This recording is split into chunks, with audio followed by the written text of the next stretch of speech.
امریکی ڈالر کی قدر میں مسلسل کمی کا سلسلہ جاری ہے۔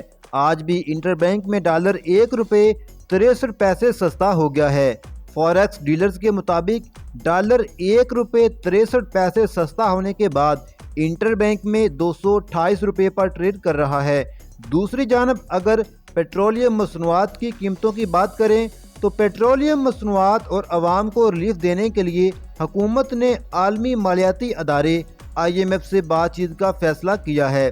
ذرائع کے مطابق اگر IMF نے وزیر خزانہ کی بات مان لی تو پیٹرولیم مصنوعات سستی ہوں گی۔